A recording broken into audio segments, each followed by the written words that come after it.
Hello, listeners, followers, and subscribers. You are listening to the Band1 reRUN podcast, in which I interview and talk story with directors as we run it back to the 2019 marching band season and discuss the process of how their 2019 marching band shows came about. But before you continue listening, be sure to hit that subscribe button on YouTube and follow me on Instagram at _band1_ for more content. Today on episode 3, I have the pleasure of speaking to Mr. Gregg Abe, the director of the Roosevelt High School Rough Rider Marching Band and Color Guard. Welcome back to another episode of the Band1 reRUN podcast. I'm here with Mr. Gregg Abe from Roosevelt High School. Thank you for joining me, Greg. Yeah, thanks for having me. How's it going so far? Good, pretty good. Not too bad, considering that, we're still at distance learning, but it's going okay, I think, yeah. So Yeah, I know like during a regular marching season, all the directors are like running around the field while I'm up in the stands. I kind of miss that chaotic busyness. What about you? Oh, no. Yeah, I think I can speak on behalf of my students too that, we all miss it. Yeah, Even though it's a lot of time and effort put into the, rehearsals and the performances, we all miss it. Yeah, and all my students, we're really looking forward to possibly even having a shorter season this year. But, right. Unfortunately with the pandemic and the unknowns about where and how badly it would, spread, Mhm. We had to make that decision to cancel the season because, first and foremost, it was the safety of the students. Right. And so with that, taken into consideration, we decided to, not have a season this year and then start up again, next season. That's all possible too. So, yeah, we all miss it. We all terribly miss it. So. We're all hoping there could be some kind of season in the future for this school year, but if it doesn't happen, just out of safety concerns. Right. So we'll see what happens.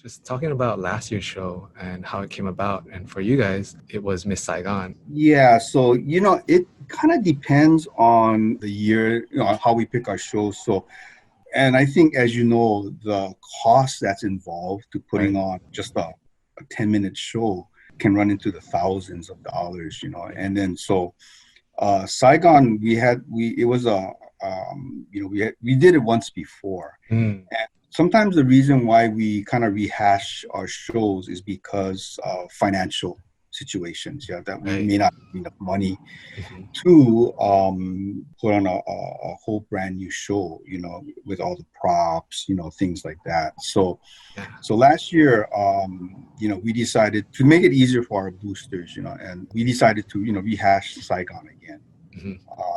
And, we put it out to the students, to ask them, what do you think of rehashing a show, and they all were like, well, it depends on what it is, Mr. Avi, and then so when I told them it was Saigon, they said, yeah, so they were all on board for Saigon, because they basically know what Miss Saigon was all about too. So it was very, it was a very easy decision for them to come on board to do that.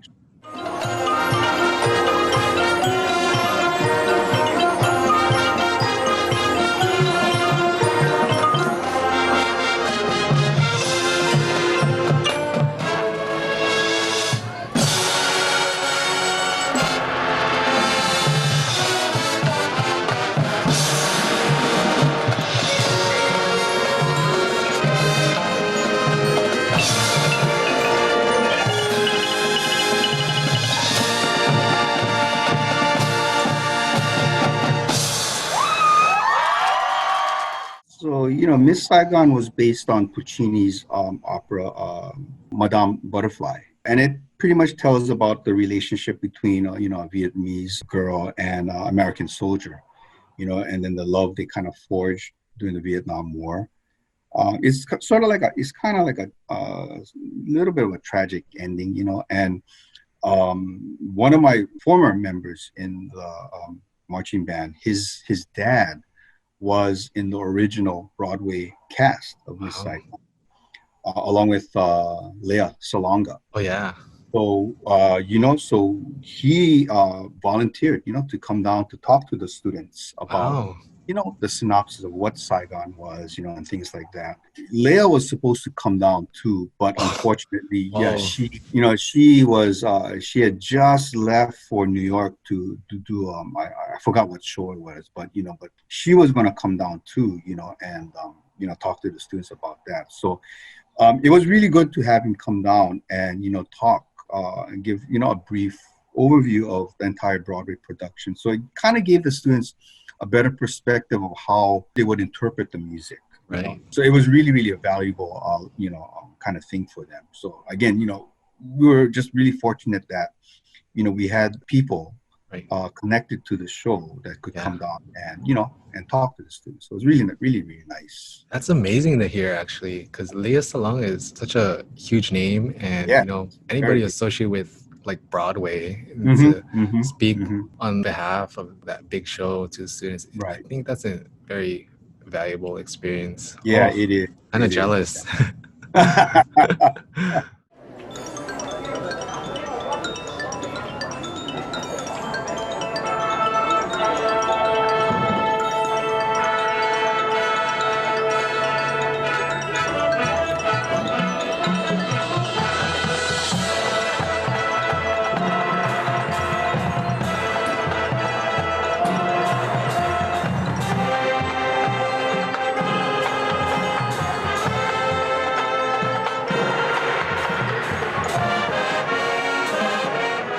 I remember the first time you guys performed it, the usage of tarps at the end, which we're probably going to discuss later. What was the selection process of like the music? What was your decision on what gets cut into the show? Yeah. Well, the music again, we used a previous arrangement we did for the first time that we did Saigon. So, and then we had it tweaked a little bit, here Right. and there, but basically, we were able to use that particular arrangement again, so which saved us some money. Yeah. And as far as the drill is concerned, obviously that was a totally brand new drill. Right. And our curator, Mr. Bobby Hullett, who was a member of Starve Indiana, he's been our curator for, I think for at least the past 10, 12 years already. We've Wow. always used him.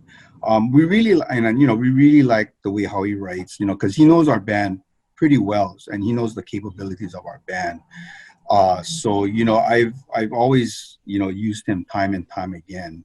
Yeah. Previously from that, we had another writer, Terry Williams, who happened to be Bobby Hullett's high school band teacher. Wow. And I didn't find out about this until after we hired Bobby, and I called Terry, and he said, "Hey, I got a new drill writer. His name is Bobby Hullett, and Bobby Hullett, that was my drum major back in high school. So it was like, oh, this Mind guy." blown. Yeah. Yeah, I mean, just a strange coincidence. So Terry and I have always been in touch, almost every year, and he asked me, how is it going? How's Bobby doing? So we still have that connection, and he doesn't write anymore, shows, but he's always been in contact with us. Really, really nice guy, So I was really fortunate that, when I found Bobby, we already had that sort of connection, Right. So it was a very, very easy, smooth transition, for him right for our band. So yeah, well, it was really great. It was really, really great to bring him on board. Yeah, I like that the relationships that you form with like anybody in the marching community, on the mainland is just sustained, and it's great that you guys are like keeping in touch, and the transition, like you said, has been seamless, if anything. Yeah, because with Bobby, because of his affiliation with Star of Indiana, a lot of his friends that marched with him went on to do that Blast. Oh yeah. So basically, almost the whole entourage of Blast is former Star of Indiana, people. Wow. From that connection, we were able to get several members of them to come down, on certain years Right. to help, maybe work with our brasses, things Right. like that. So, that was really, really valuable experience, not only for me, but for our students as well, Right. and so, I mean, it's really good that we can kind of like forge these relationships with a lot of the top people in the field of marching band Right. because here in Hawaii we're out stuck in the middle of out of Right. nowhere, Yeah. but after watching all of the high school shows, we can tell that a lot of them are incorporating a lot of things that mainland high school bands are doing, Right. and getting help from a lot of different people as well too. So Yeah. I think as far as the marching community down here, Mhm. I think it's starting to get very, very, I guess, we can sort of keep up with what's happening on the mainland as well too, Right. A which lot is of trends are being adopted. yes, yes, yeah, yeah, I noticed exactly. there's also like heavy influence, especially for those high school students that go into Jump Corps and Hmm. come back and using what they learn up there down here. It's such a good thing to see because I Yeah. remember last year at Kapolei just was going around taking photos, and then I approached you. I was like, "Hey, Greg, how's it going? Could I take like photos of you guys? You guys were in your wind circle." Oh, okay, right, right. Yeah, yeah, that's right, And right. then I think I remember seeing some staff members just Hmm. leading it, and just to Hmm. see that dedication to helping your students produce like that quality sound is like something to Yeah. experience and see. Oh, yeah. Because, and that's, I think, and another fortunate thing for me is that, I have, former students who did, DCI, Hmm. and then they also, and the thing that's really good about that is that I didn't really have to ask them to come back. They just, "Mister, do you need help?" And I said, "Of course," and Yeah, so, "Do you mind if I bring some of my friends along?" And yeah, I yeah. said, "Yeah, I mean, whatever, whatever, you guys can help us with, that's a blessing for us." Right. So, Matt Sahara, my former student, he was, he marched with Mandarins for a Mhm. couple years. And then we had, who else do we have on board? Well, a whole bunch of people. Oh, Mike Englar Jr. Yeah, was I with seen him. Santa Clara. Yeah. Hmm. So he came on board as our staff too. And then we also had Matt Yamada, who was with Madison. Wow. So he worked with our mellows. And then from the mainland, we got Justin Maybury, and Kohei Mizushima. Oh Kohei yeah. was Santa Clara. Justin was with cadets, Wow. so they've been able, we've always outsourced our music to people who, really know how to write, Right. especially for drumline. So we've been really fortunate that we made these connections with these people, and we were able to bring them back every year, to work with our group. So it was really, really nice, Really.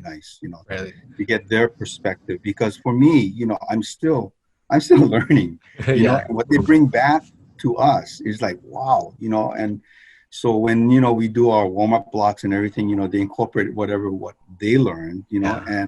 and it's just helps tremendously. I mean, I could see the overall improvement with our students, when we brought these people in, to work with them on a daily basis. It was Right. just fantastic. you know Yeah.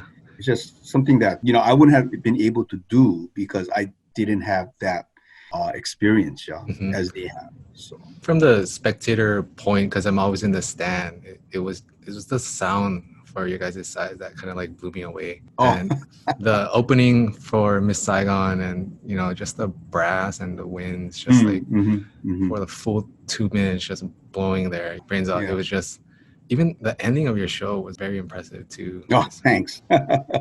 The color guard costumes and how they play such an important role of like Hmm. painting, Hmm. especially because you're translating the Broadway onto Hmm. the field. How did the costuming of the color guard come about and the flag designs? Yeah, so my guard instructor Truck Nguyen, she has been with me ever since she graduated from Roosevelt. So she graduated in 1992, Mhm. and she's been my instructor since then. I mean, Wow.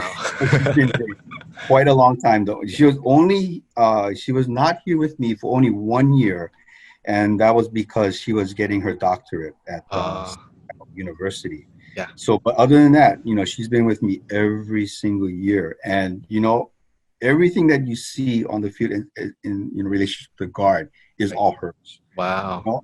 I pretty much give her free reign, on whatever she wants to do, whatever she feels would help, supplement the music, Right. with the guard and the flags. Mhm. And we also brought on Bobby King Mm. for several years to work with our guard too, and he was just an invaluable resource from his Madison Scout years, and then assisting Truck with especially with dance moves, Yeah. with body movements and things like that. So he was really, really instrumental in moving our guard to that next level. Yeah. But now that he works with Juan now, Mhm. Mhm. the guard. Right. But his 3 years with us was just really, really incredible as far as where he took the guard to the next level. Right. But as far as currently, Truck does pretty much everything. Wow. With but she actually just choreographed maybe one number, and then my senior guard members are put in charge of choreographing maybe the other two numbers or so. Wow. So Yeah. we try to get them involved that way too. And then we bring back our alumni guard members to assist, which is really, really nice because they always come back willing to help. They want to be a part of it too somehow. So Yeah. but as far as everything that you see in relation to the guard, Truck does everything with that. Selection of the costumes, the flags, Mm. things like that. We kind of like rehash some of the flags too, because again, from a financial standpoint, Yeah. sometimes we're kind of strapped for funds, so Right. we have to utilize previous flags and stuff like that. Yeah. So Truck does a really good job as far as trying to pick what silk would go with what, with Mm. a Mhm. particular number that we're doing. So I yeah. like how she choreographed the first show back in 2007, Oh yeah. and to Mhm. 2019. I'd see that as a great opportunity to like do something different, but also Mhm. utilize some of the same things. Mhm. Like Mhm. the woven fans is one of Right. a highlight of the show.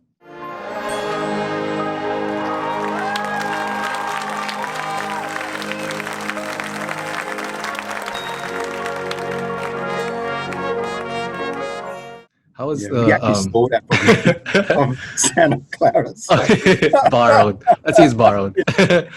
but it was nice because when we did the I think it was Mililani's tournament, Mhm. one of the adjudicators was affiliated with Santa Clara the year that they did it. Oh wow, yeah. So yeah, so I mean, he gave really nice comments, and he said, I mean, to the point where he said, yeah, every time I see this, I start to tear up. Wow, So yeah. so he gave us. I thought he would say, you kind of stole this from us, but he had some really, really nice things to say, about the guard. So we really appreciated his comments on that. So. Something new that I probably, because I was watching back and forth the '07 show and last year's Mhm. show, the introduction of like the wooden spears. Is that something new?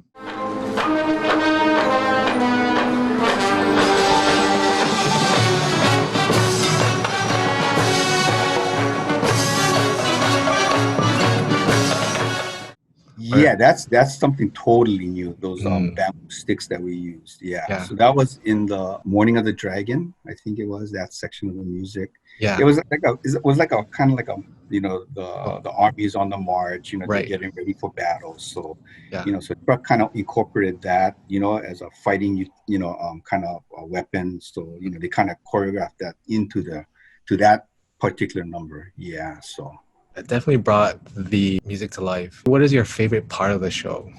I think everybody kind of looks, even for myself too, we kind of look at the opening sequences, and then when they hit that one impact point, Right. that kind of like sets the show, Yeah. and what's to come like that. So, I always tell my students that, your first impression, on the audience is going to be what you do in those first few, seconds of your opening drill. Mhm. You do it good, then, that's the standard that you got to keep Right. for the remainder of the show. Yeah. So we kind of try to make a good impact point at that particular time, and then from there we try to keep the level rising, and then Mhm. stable up, and then and then obviously there's the one sequence in the show where it's a little more subtle, Right. and try to get more of the emotional part to come out. Right. That's what we did in what part was that now? Sun and Moon. Yeah. So so we try to create these hills and valleys, yeah. So like Mhm. some high points, and then come down to a little bit more subtle, the lower points, and try to build the audience, anticipation up again. Yeah. So I noticed hope, that. yeah. I tell us, you're not there to impress the judges. Right. You're there to impress the audience, because the audience is going to remember you guys for what you did, not the Exactly. scores. You guys, I ask, I tell them, what do you, if I ask any of our audience, what place did you guys come? They won't know. Yeah. They'll probably forget. They'll just remember, oh yeah, you guys did Saigon. Oh, that was Hmm. really good. Blah, blah, blah. That's what they'll remember. So Right. you're not there to impress the judges. You're there to put on a show for the audience. They're paying Yeah. to see you perform. Yes, you got to give them what they came to see. Right. So don't worry about what's happening up in that booth, because you have no control over that. But Right. you do have control what you do on the field. Yeah. So, leave everything on the field. Hmm.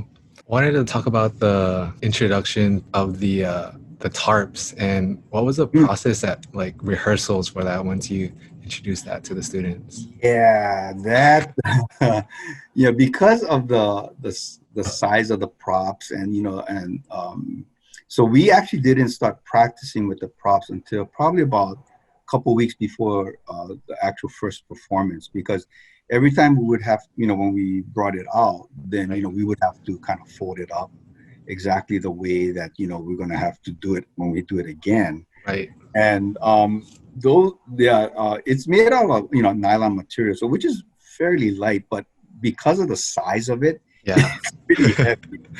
I And bet. oh man, and then we when we took that out of storage, it was like, oh, it was so dusty, and oh my god, it was just horrible. So Yeah. but we were able to take it out, we cleaned it off and everything. And then again, Truck did pretty much all of the choreography of how to bring it out and stuff like that. Right. And then I don't know if it was the first show, or if it was our last performance, last rehearsal, that we had the students, standing on the outside edge of those the props. Yeah. But from the audience perspective, it looked really kind of too cluttered with all the students just standing. So the last second, we tell them, dive underneath Yeah. the tarps, and see what that. And it looked way better, because then Right. you only see just the tarp itself and the color guard in the background, and that was it. Yeah. So kind of glad that it was me at the last second, but Oh yeah. glad we did it. Yeah. Because the final imprint on the field looked much more, less cluttered. Right.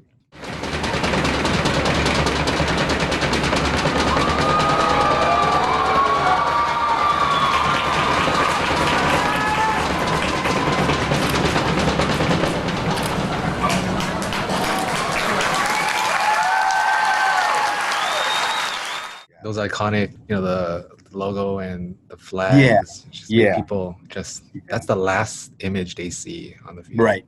Exactly. Yeah. What was your final thoughts on just that last show at Rainbow last year? Yeah, it's always good, for the students to, finish, the season, really strong. At that time, we had no indication that this would happen this year, with the Mhm. pandemic and everything. So, we're kind of saying, okay, we're, good job this year, let's, we're going to look forward to next year, and stuff like that. But, next year never came around, Right. So I'm really glad that, we finished the season strong last year. The students were very, very, happy with what they did. Right. But again, they're always very critical of themselves. They say, Mm. oh, I didn't step off here, or I forgot to put my horn up, but that kind of stuff. But I said, hey, you did what you had to do, and that's just a small, minor thing. If you corrected yourself, you got right back into the show. Maybe the Right. judges didn't even see it. Exactly. Yeah. I was wondering, what are your thoughts on like the future of marching band? Because I know we all want a season to happen, but Yeah, with a lot of uncertainty, right. Yeah, it's almost yeah. I think I'm only speaking for myself, but I think as far as this year is concerned, I think it's pretty much a done deal that we're not going to have anything planned. So we just have to kind of like look to next year, 2021, Yeah. and then hopefully by that time, there will be a vaccine, and then we have this, pandemic under control so that, the students can get back to a normal, a school life, Right. because, yeah, I mean, like I said at the beginning, I think every student that is involved in marching band, they really want to get back into Mm, into the activity. mm. Um, but unfortunately, we have to look at the safety, Right. aspect of this whole thing. So, and again, that's the reason why we decided, not to do the season this year. So Yeah. it was disappointing, and even for the parents, it was very disappointing that we couldn't do it. Yeah. So.